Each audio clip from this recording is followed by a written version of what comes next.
Assalamualaikum warahmatullahi wabarakatuh. Nama saya Yono Mariono dengan NIM 2011110134. Saya mahasiswa UIN SMH Banten. Pada kesempatan kali ini saya akan menjelaskan atau membuat video perihal atau mengenai apa sih itu mediasi. Yang mana video ini adalah tugas komprehensif yang diuji oleh Bapak Hafizul Ahdi MH. Langsung saja. Yang pertama, mediasi adalah upaya penyelesaian konflik dengan melibatkan pihak ketiga yang netral, yang tidak memiliki kewenangan mengambil keputusan yang membantu. Pihak-pihak yang bersengketa mencapai penyelesaian atau sebuah solusi yang diterima oleh kedua belah pihak. Namun, mediasi merupakan salah satu proses penyelesaian sengketa yang lebih cepat dan murah, serta dapat memberikan akses yang lebih besar kepada para pihak yang menemukan penyelesaian. Dan rasa keadilan. Mediasi adalah cara penyelesaian sengketa melalui proses perundingan untuk memperoleh kesepakatan para pihak dengan dibantu oleh mediator. Jenis perkara. Namun, adapun jenis perkara yang dapat dimediasi, kecuali perkara yang diselesaikan oleh melalui prosedur pengadilan agama, pengadilan hubungan industri, keberatan atas keputusan Badan Penyelesaian Sengketa Konsumen, dan keberatan atas putusan Komisi Pengawas Persaingan Usaha. Semua sengketa perdata yang diajukan ke pengadilan tingkat pertama wajib lebih dahulu diupayakan penyelesaian melalui perdamaian dengan dibantu oleh mediator. Dalam pasal 4 Perma nomor 1 tahun 2008. Adapun tahap-tahap proses mediasi. Dalam waktu paling lama 5 hari kerja setelah para pihak menunjuk mediator yang disepakati. Masing-masing pihak dapat menyerahkan resume perkara kepada satu sama lain dan kepada mediator.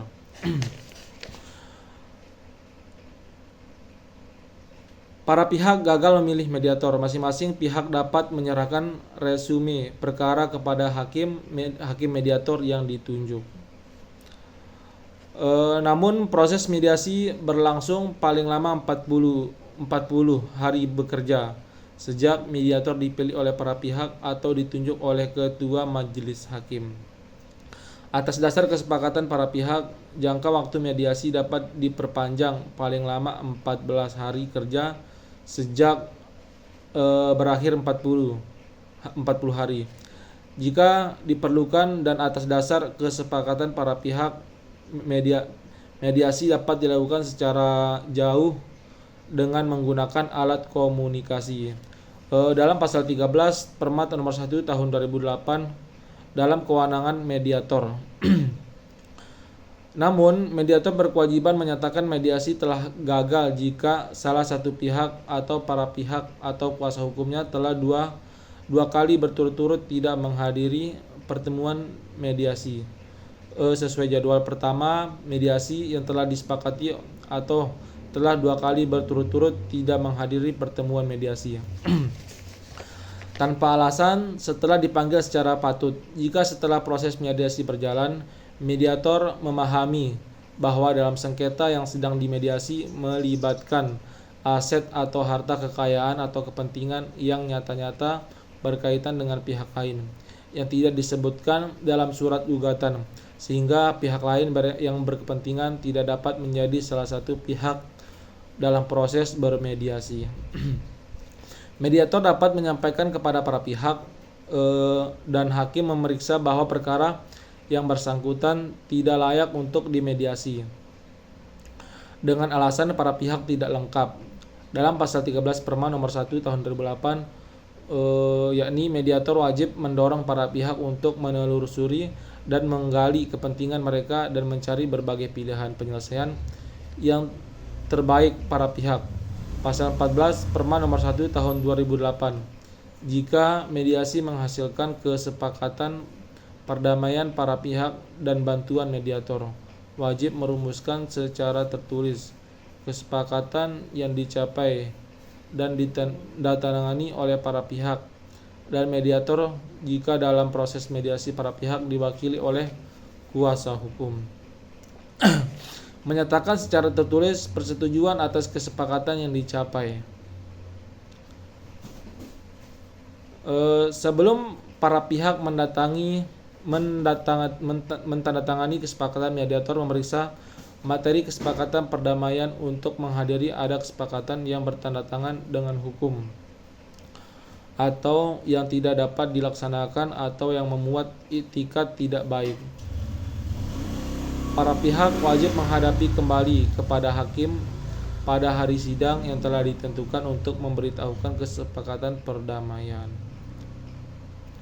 Para pihak dapat mengajukan kesepakatan perdamaian kepada hakim untuk dikuatkan dalam bentuk akta perdamaian jika para pihak tidak menghendaki kesepakatan perdamaian dikuatkan dalam bentuk akta perdamaian.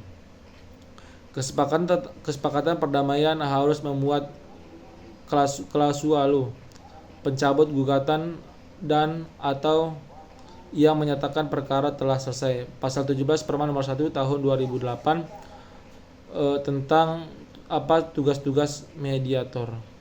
Yang pertama, mediator wajib mempersiapkan usulan jadwal pertemuan mediasi kepada para pihak untuk dibahas dan disepakati. Mediator wajib mendorong para pihak untuk secara langsung berperan dalam proses bermediasi. Apabila dianggap perlu, mediator dapat melakukan kaukus. Mediator wajib mendorong para pihak untuk menelusuri dan menggali kepentingan mereka dan mencari berbagai pilihan penyelesaian yang terbaik bagi para pihak. Pasal 15 Perma nomor 1 tahun 2008. Jika setelah batas waktu maksimal 40 hari kerja maka para pihak tidak mampu menghasilkan kesepakatan atau karena sebab-sebab yang terkandung dalam pasal 15 Perma nomor 1 tahun 2008, bahwasanya mediator wajib menyatakan secara tertulis bahwa proses mediasi telah gagal dan memberitahukan kegagalan kepada hakim. Segera setelah menerima pemberitahuan tersebut, hakim melanjutkan pemeriksaan perkara sesuai ketentuan hukum acara yang berlaku.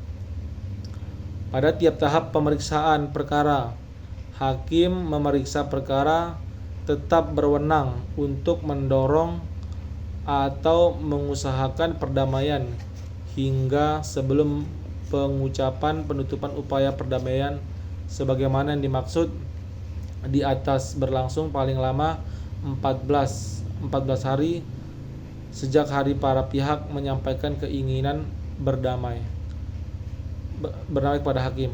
Pemeriksaan perkara yang bersangkutan pasal 18 Perma nomor 1 tahun 8. Tempat penyelenggaraan mediasi. Mediasi dapat diselenggarakan di salah satu ruang pengadilan tingkat pertama atau di tempat lain yang disepakati oleh para pihak.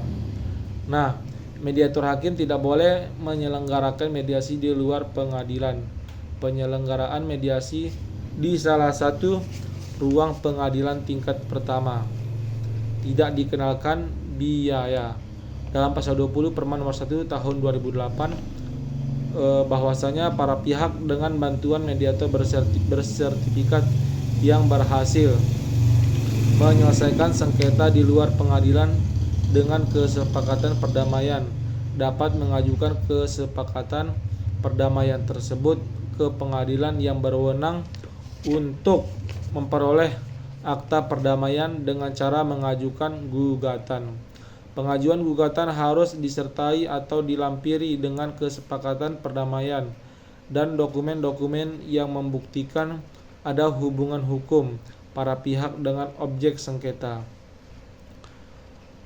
Hakim di hadapan para pihak hanya akan menguatkan kesepakatan perdamaian dalam bentuk akta perdamaian apabila kesepakatan perdamaian tersebut memenuhi syarat-syarat berikut.